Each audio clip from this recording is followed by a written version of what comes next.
Bonjour à vous tous et bienvenue à La Plume en main.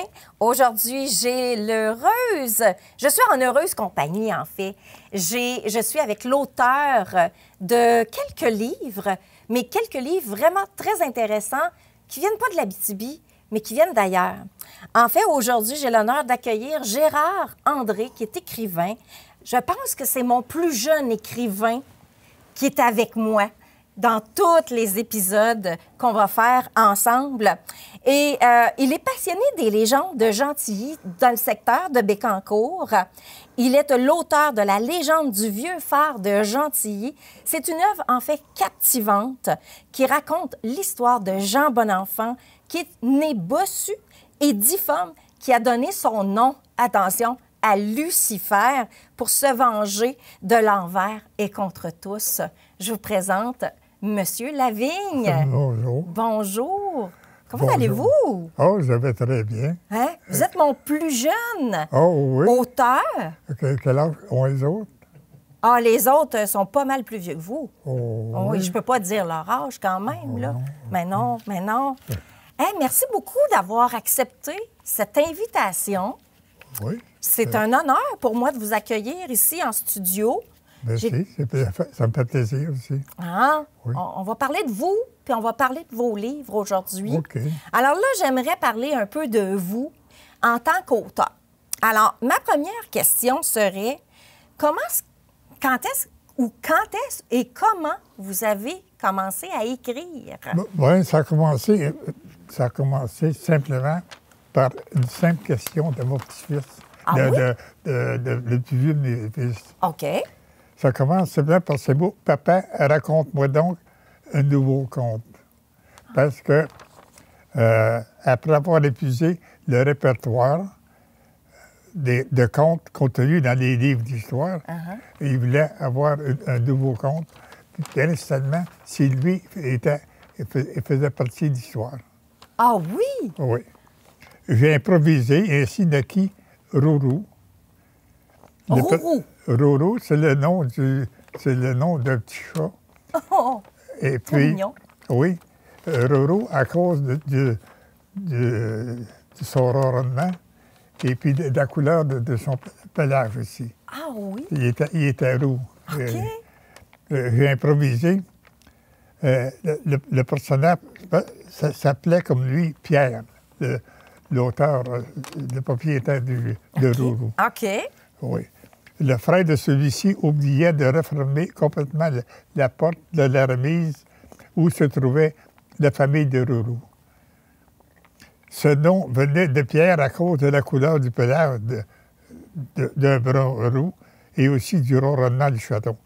Pendant que la famille dormait, Rourou remarquait un filet de clarté venant du dehors. Il croyait découvrir un immense terrain de jeu. Il s'aventurait trop loin et s'égara. Pierre était bouleversé et trouva son favori miraculeusement à la porte de l'église après la messe de minuit. C'est le résumé de mon conte. De votre conte. Pendant cette période, je m'étais inscrit à un cours dispensé à la fois, une fois par la semaine, à une réunion. Le professeur demandait de raconter ce qui s'était passé la dernière semaine, quelque chose de rare ou inusité. Je parlais du conte improvisé. Le professeur me demandait de raconter en détail le cours suivant et ce fut un succès et aussi un événement important de ma vie. Après la réunion, un participant m'approchait. « André, je suis des cours de perfectionnement d'anglais. J'aimerais traduire ton conte. Je vais occuper un emploi rêvé où l'anglais, la connaissance de l'anglais est importante. Je ne veux pas usurper cet emploi, je veux me prouver que j'ai les connaissances nécessaires. » Il me ramenait le conte traduit de façon brillante. C'est le texte intégral publié par Vintage Press de New York. Voyons C'est donc. le commencement de mon premier volume. Avec votre premier volume. Puis ça, il a été publié par une maison d'édition? Oui, par une maison d'édition, oui. Vantage Press. Vantage Press, c'était la maison d'édition. Ouais, lui, il est en anglais ou en français, ce livre-là? Seulement qu'en anglais. Ah, OK. Mon partenaire, c'est celui qui l'a traduit, a fait un très, très, très, très bel ouvrage. OK. Je l'ai montré à d'autres qui connaissaient très bien l'anglais. Et puis, c'est très, très bien traduit. Assez pour le publier un livre. OK. Fait que donc, vous l'aviez écrit en anglais ou en français d'abord? En français. En français. En français. Mais un de mes amis l'a traduit. OK. Et puis, ça a été un succès. Puis, c'était un succès. Oui. Est-ce que les gens peuvent encore retrouver ce livre-là? Non, il n'existe plus. Il n'existe plus. Bon. Oh, c'est dommage. Mais là, votre plus vieux fils, quand il a lu ce conte-là, il était-tu heureux? Il était heureux parce qu'il fait partie du personnage. C'est celui qui a perdu son chaton. Son chaton. Et puis, c'est lui qui le trouve à la porte de l'église, après la messe de minuit. Oui. Donc, il était heureux d'être un personnage populaire là, de votre livre. Depuis le temps, j'ai fait un autre livre. J'ai allongé. Le même? Vous l'avez allongé? Le même conte, oui. Okay. Oui, il se passe des faits durant le parcours. OK. Oui. Le temps que le chaton il sort de son antre, et puis qu'il s'est retrouvé, là, il arrive toutes sortes d'aventures. Ouais. Mais là, à partir de ce livre-là, vous, là, ça vous a-tu donné la piqûre? Ça doit. Oui. Ça vous a donné la piqûre de continuer à écrire? Oui. Puis le suivant a été le phare. Qui est celui-ci qu'on retrouve, qui est le phare de Gentilly. C'est ça. Donc, la légende du vieux phare de Gentilly. Oui, le vieux phare, c'est parce qu'il y a, sur le fleuve, il y a deux phares. Il y en a un qui sert à guider les bateaux. Il est là depuis plus de 100 ans. OK. Il prend la place de l'autre qui a été déménagé par les glaces. Bien, les glaces, c'est du moins la version officielle qu'on a du ministère du Transport. Ouais. Les glaces ont déménagé le phare à 1 kilomètre. Oui, c'est ce qu'on peut voir ici, là. Oui. Dans les, donc, ça, c'est le phare. Ça, c'est le phare avant d'être déménagé. Donc, avant d'être déménagé, c'est ce phare-là. Oui. Puis, ensuite de ça... On retrouve la base de ce phare-là. Le phare, sa base. Oui. Et le dessus. Celui qui continue à guider les bateaux. Et ça, c'est celui-là qu'on peut voir aujourd'hui? Oui, les deux sont encore visibles. OK. Mais c'est celui-ci qui a été déplacé, là? Oui, c'est celui-là qui a été déplacé. C'est celui-là qui est l'objet de la légende. Ah! C'est ça qu'on va aller voir, justement, dans notre autre segment, cette légende-là. Oui, okay. On va découvrir la légende. Oui, okay. Mais là, par la suite, là, vous avez écrit celui-là. C'était votre deuxième livre. Oui. Mais par après, vous avez écrit un troisième livre. Oui. J'ai annoncé la légende du phare apparaître bientôt la légende du meunier. Et puis... Vous êtes mis un piège, là, vous, là. Oui. Vous n'avez pas eu le choix d'écrire là. Et puis, c'est la photo qu'il y a dans ce livre-là qui m'a décidé, qui m'a forcé ni plus loin. OK. Parce que là-dedans, les trois personnages qu'il y a là, c'est les trois filles. Il y a ma mère, sa sœur, puis la fille de la deuxième femme de mon grand-père. Oh, OK. Mais ils sont endimanchés, mais c'est pas un dimanche. Ils sont endimanchés parce qu'ils ont un rendez-vous avec le meunier qui va leur raconter des contes. Ah! Ça devait être à peu près vous, là, le meunier, là? Vous êtes le conteur. Oui, mais j'arrive pas avec... Mais ma mère me parlait du conteur. Elle m'a tellement parlé avec tellement d'enthousiasme qu'elle me dit il mérite une légende. Alors j'ai écrit la légende du ça vient d'où pour vous? Parce que là, on a 2 livres avec 2 légendes. Oui. En quelques mots, parce que c'est presque terminé avant d'aller à la pause, ça vient d'où, ça? Pourquoi écrire des légendes? C'est que le gardien du phare demeurait en face du moulin.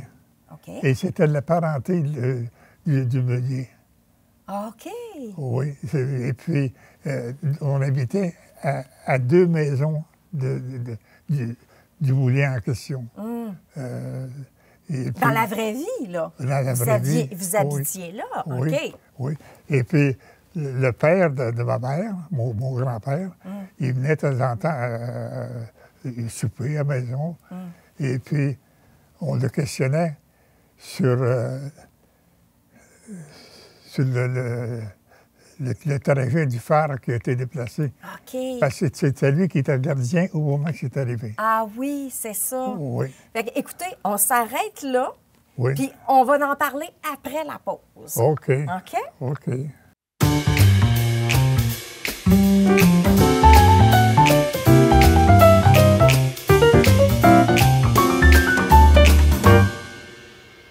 Là, on revient de la pause. Là. On parlait justement là, de la légende.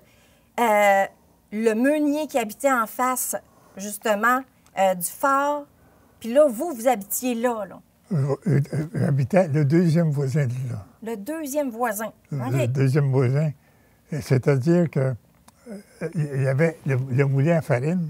Ouais. Et puis, en face du moulin à farine, c'était le gardien du phare. Le gardien. Et qui était parent avec le propriétaire du moulin. OK. Et puis, il venait à la maison. Puis nous autres, les jeunes, on questionnait qu'est-ce qui est arrivé avec le phare. Le phare qui fait déplacer 1 kilomètre, c'est pas quelque chose qui arrive toujours. Non, c'est ça, Ah, non. exact. Et puis, ça l'a mijoté durant des années. Et puis, en 68, j'ai écrit la légende du vieux phare. En 68? En 68, Wow! Et Donc, puis- celui-ci, là. oui. Et puis, il a dormi dans un tiroir, allé jusqu'à l'an 2020. Les enfants, sans me le dire, ils ont trouvé, ils ont fouillé dans mes tiroirs. Et puis, ils ont découvert que les 2 légendes valaient la peine d'être Publié. Mais c'est extraordinaire, ça. Ça a dormi. Pourquoi qu'il a dormi là? Parce Ça vous tentait qu'il n'y pas? avait pas de débouché. OK. Et puis, finalement, les enfants ont fait hésiter les 2 livres. OK. Et puis, en jouant au golf avec un chevalier de colon, il m'a demandé de prendre connaissance d'une de mes légendes. OK. Et puis, là, il m'a téléphoné pour me demander s'il pouvait le prêter au grand chevalier. Et le grand chevalier m'a appelé pour demander s'il pouvait faire connaître ma légende par un conteur licencié. OK. Alors, ils ont fait un souper gratuit. Et puis, où il y avait un conteur qui était à mes frais, qui a raconté la première légende sur le vieux phare. Wow! L'année suivante, la deuxième légende est sortie, ils ont répété encore la même chose. Ben voyons donc. Oui. Et puis, ça a été un Un vrai- succès? Un grand succès. Ça a été un grand succès. Oui. Wow! Est-ce que vous vous attendiez à ça, ce succès-là? C'est assez inattendu, d'autant plus que j'ignorais que les enfants... Ils sont donc bien excitants, vos enfants. Oui, oui. Oui, les enfants sont... Ils sont tout près de moi. Puis oui. Ils n'ont pas tombé très, très loin de l'arbre. Oh, l'arbre. De l'arbre, là, hein? Oui, c'est vrai. Oui, oui. Mais c'est extraordinaire. Écoutez, là, moi, j'aimerais ça qu'on puisse faire un petit quiz, OK? Oui. Un petit quiz sur ce livre-là pour Oui. faire en sorte que les gens apprennent un petit peu qu'est-ce qui se passe dans ce livre-là, dans cette légende-là. Ici, j'ai préparé des questions. OK? Je me mets dans le piège, moi aussi. Oui, là. OK. Oui, oui. Fait que là, vous allez piger, vous allez lire, puis c'est moi qui vais répondre à la question. Ah oui? OK? Ouais. Je vais essayer de répondre. Elle va démontrer si j'ai bien lu le livre. Bon. Vous avez plusieurs, vous en avez plusieurs là, dans les mains. Là. Ah Quelle vous oui? me redonnez, là? Ah oui? Oui, hein, on mettait là-dedans. Voilà.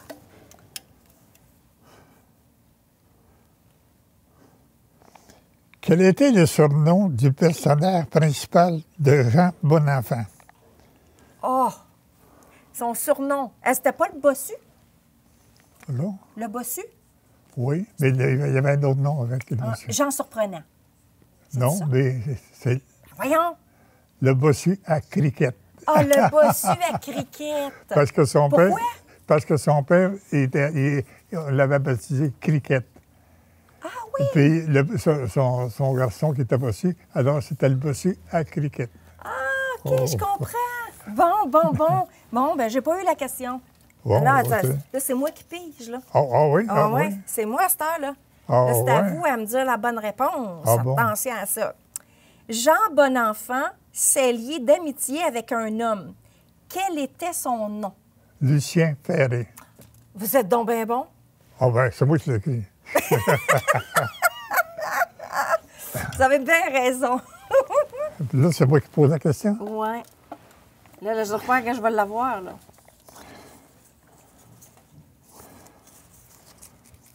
Rien qu'un. Juste ça. Qu'est-ce qui a poussé le bossu à quitter Gentilly? Qu'est-ce qui a poussé le bossu à quitter Gentilly? Ouais. En fait, c'est qu'il était allé dans une soirée d'épluchettes, à ma mémoire. Oui, c'est Et bien. lors de cette épluchette-là, il devait embrasser Sylvie. Oui, Puis là, tout le monde s'est moqué de lui parce qu'il disait « C'est le bossu qui va embrasser Sylvie », tout ça. Là, il a été humilié. Donc, à partir de là, il a quitté. C'est-tu à Oui. cause de ça? oui. Il a quitté pour aller vendre son âme au diable.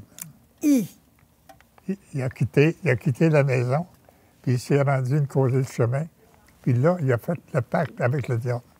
Puis qui était Lucien Ferré, Puis- le puis- diable. C'était lui, hein? Hein? C'était Lucien Ferré, le C'était diable. Lucien Ferré et le diable étaient le même personnage. Ah, c'est ça. Oui. Vous avez toute une imagination, vous? Ah oui. Là, c'est à moi? C'est à vous? Hein? Non, c'est moi. c'est à C'est toi. moi. Hein. Faut que je vous... Là, faut que je vous mette dans le pétrin, là. Quel pouvoir Jean utilisait pour séduire les femmes? Ses favoris magiques. C'est ça. T'en plein ça. Ah oui. Mais qu'est-ce qui vous a fait penser à ça, de dire, hey, les favoris pourraient Bon, séduire une ben- femme en le touchant? Parce Ben- que vous aviez des favoris, puis vous avez séduit votre femme Non, comme ça? j'avais pas de favoris. Non? Non. Non, ça fait partie de l'imaginaire, là. OK. Ouais. Une dernière question.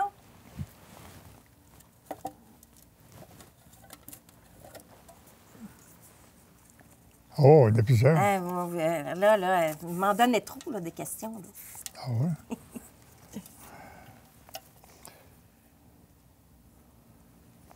Quelle était la caractéristique première du canot? Il volait. Oui, c'est ça. Un canot c'est bon. volant. Un canot volant. Puis là, il fallait pas blasphémer, là. Parce qu'il pouvait chuter, là, le canot. Oui, le canot volant. Là-dessus, il y aurait un mot à dire là-dessus. Oui? Le canot volant, il a eu ça avec son pacte avec les Lucifer. OK. C'est-à-dire que Donc, c'était le seul transport qu'il pouvait utiliser pour ouais, se déplacer. Lucifer a dit, je vais te donner le pouvoir que personne d'autre. Tu vas pouvoir te rendre à n'importe quelle destination, même s'il n'y a pas de rivière, parce que au Québec, tout faisait par les rivières, ou route. Mhm. C'est ça. Avec, Mais ça, c'était dans quelle année, ça? Ça se passe en quelle année? en 1900. Dans les années 1900. Oui. OK. OK. Fait que donc, c'est vrai qu'il n'y avait pas de route nécessairement asphaltée, hein? Oui, justement. Et puis,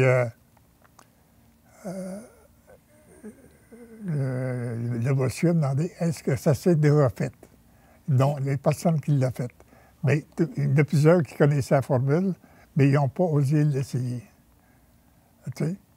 Et puis, en tout cas, là, on va reprendre tout à l'heure la suite de ça. Mhm. Exactement, exactement. Mais je trouve ça, moi, j'ai trouvé vraiment intéressant ce côté qui est très imaginaire, Mais en même temps, c'est une légende. Donc, y a-t-il des parties vraies là-dedans? Oui, il y a partie vraie. La partie vraie dans la légende du vieux phare, il y a 2 phares sur le fleuve visibles des 2 côtés du fleuve par la route, visibles par air ou par l'eau. Et puis, ils sont encore là, ça fait 100 ans. Ça fait au-dessus de 100 ans. Wow! Ouais. Et puis... Mais là, il y en a un qui c'est juste la base, là. Oui, bien, lui, il vient de la même place que l'autre. Il est parti d'où était l'autre, il a été poussé là, plus de 2 kilomètres. Ils ont construit l'autre à la même place. Il fallait qu'il soit construit là pour guider les bateaux. OK. Alors, on a construit un autre phare exactement à la même place, mais construit un peu différent. Il est l'angle est plus penché un peu. Les lattes montent dessus puis ils cassent. Oui, comme celui-ci, là.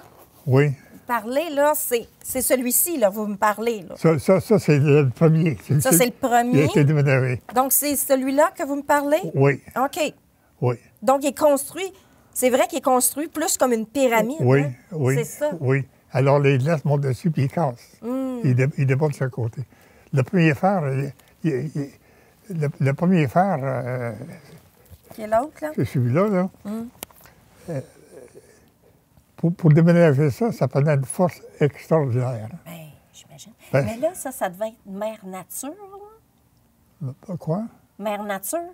L'armature, oui, c'était du béton armé. Hein? Mais ce que je veux dire, là, c'est pas... Il n'y avait pas un pacte avec Mère Nature ou... dans le livre, là, Lucifer avait fait un pacte aussi? Un pacte? Un pacte? Un pacte? Il n'y avait pas Mère Nature, la Mère des Glaces, quelque chose comme ça, là? Non, c'est que le bossu qui a heurté le phare, qui a tombé à l'eau, il a lancé, on disait, jeter un phare. Jeter un sort? Jeter un sort. Un sortilège. Et puis, parce que quand il a fait son pacte avec le diable, il a défendu de revoir sa mère. Il dit pourquoi? Elle ne te reconnaîtra pas. Parce que le diable, il a changé l'apparence du bossu. Il est venu un bel homme. Oui. Et puis, il a bien grandi. Puis, mais pourquoi que il s'est appelé... Il y avait 2 noms. Hein. Il y avait Jean Bonenfant, puis après ça, il s'est appelé Jean Surprenant. Oui. Moi, je n'ai pas compris. Parce qu'il voulait différencier les deux. Hein? Ah, oui, OK. Il voulait différencier les deux. Il y avait des surnoms, tous, Jean Labuche. Oui, c'est vrai, son surnom, Jean Labuche. Oui, Jean Surprenant, et il s'appelait aussi Jean Labuche. Il était plusieurs personnages, finalement, lui-là. Là. Oui. Et puis, finalement, quand le bossu a tombé à l'eau, après avoir heurté le phare, il a demandé à la fée des glaces de le sauver. C'est ça, la fée des glaces. La fée des glaces. Mais la fée des glaces ne pouvait pas le sauver. Parce que, en remplaçant sa mère, le diable a transmis un sort? Non, des vœux à la fée des glaces. Ça date de la basilique de... De Notre-Dame? Non, la basilique près de Trois-Rivières, Notre-Dame-du-Cap. Ah, OK. Notre-Dame-du-Cap, il y a un miracle, hein? Ah oui? Ah oui, il y a eu un miracle national reconnu. En légende ou non, vrai? Non, une vraie. Une vraie? Une vraie, oui. C'était rendu à fin mars. OK. Et puis, on avait donné la permission au curé de bâtir une église, mais toutes les pierres qui devaient servir étaient de l'autre côté du fleuve. OK. Mais il a dit, aux fêtes, d'habitude, le fleuve, il gèle dans ce temps-là, il n'y a pas de brise-glace pour entretenir le trafic. Là. OK. Et puis, mais les fêtes ont passé, janvier a passé, février a passé, rendu à fin mars, l'eau est encore à l'eau claire. Et puis, il est arrivé un gros vent. OK. Puis les lacs brisaient, les lacs descendaient. Puis ça a fait un pont entre de son handicap. Mais c'est la Fée des Glaces qui a organisé ça avec la Vierge. Et puis, elle a vu rôder Lucifer alentour. Elle dit, écoute, les glaces, c'est mon domaine, tu n'as pas d'affaire là-dedans. Oui, mais il dit, le feu, c'est mon domaine, oui. Et je m'en vais faire chauffer l'eau, et puis ton pont, il va descendre. Alors, la chicane a pris, et elle a accepté d'accorder 3 vœux qui a transmis au monsieur. Alors, quand il est tombé, après avoir heurté le fer, puis il est tombé à l'eau, il a appelé la Fée des Glaces pour le sauver, parce qu'il avait sauvé la vie 2 fois. Une fois, il y a un mari jaloux qui voulait le tuer. Son fusil s'est changé en glace. Et une autre fois, c'est qu'à la drame, son aviron a cassé. Puis il y avait une chasse de dynamite où il avait allumé la mèche. Et puis il était pour se faire sauter. Oui. Quand il a appelé la Fée des Glaces, elle a fait geler la rivière, il a sauté sur la glace. Puis... Alors, il avait été sauvé 2 fois, mais il avait droit à 3 vœux. Ouais. Bon, il dit, sauvé, je vais périr après avoir heurté le fer. Je peux pas. Pourquoi? Parce que tu es devenu amoureux. C'est ça, il était tombé en amour. C'est ça. C'est grave, tomber en amour. C'est grave, ah oui. Et puis, c'est là que la Fée des Glaces a été obligée de donner son vœu. Tu te dois un vœu, oui, mais je ne peux pas te sauver la vie. Alors, qu'est-ce que tu veux? Tu veux me venger. De qui? Tu t'es vengé de tout le monde. Dans le récit, là, il s'est vengé de tout le monde. C'est que je veux venger du fer. Qu'est-ce que tu veux? Je veux qu'il cesse d'éclairer et qu'il soit mon gardien pour l'éternité. Oh. Le printemps, là, la Fée des Glaces a pris le corps du monsieur dans les filets de pêcheurs qui n'avaient pas eu le temps d'enlever le filet. Et puis, elle a conservé jusqu'au printemps. Au printemps, avant que le trafic recommence, elle a commandé un gros morceau de glace. Ça faisait une force incroyable. Elle a appuyé sur le fer, il l'a poussé. Puis là, savez-vous quoi? On va l'arrêter là parce qu'on veut que les gens puissent le lire puis qu'ils puissent savoir la fin. Ah oui, c'est une bonne idée. C'est une bonne idée, hein? Ah oui, c'est une bonne idée. Là, moi, j'aimerais savoir où est-ce qu'on peut se procurer vos livres. C'est... Est-ce que vos livres sont dans des boutiques, dans des librairies, sur Internet? Non, c'est l'éditeur. Directement chez l'éditeur? Oui. Donc, les gens peuvent se procurer vos livres. Oui. Quel éditeur? C'est 24,95. Mais ce que je veux dire, c'est quel éditeur? Le nom de l'éditeur? L'éditeur au Québec... Il doit être écrit? Oui. Il doit être écrit. On va aller voir ça tout de suite. Et on va terminer avec Fleur ça. de Lys. Fleur de Lys? Oui. Bon, bien, les gens peuvent se procurer le livre à Fleur de Lys. À Fleur de Lys. Et de cette façon-ci, ils ont juste à écrire La légende du vieux phare de Gentilly. Oui. Puis l'autre aussi, qui est aussi bon. Oui, la légende du Meunier. Du Meunier aussi, oui. Merci beaucoup, Monsieur Lavigne. Ce fut vraiment un plaisir de vous avoir. Oui. On termine ça là. Ah oui? Ben oui, c'est déjà terminé. Alors, merci à vous tous. J'espère que vous avez aimé autant que moi les 2 légendes qu'on vient de nous raconter.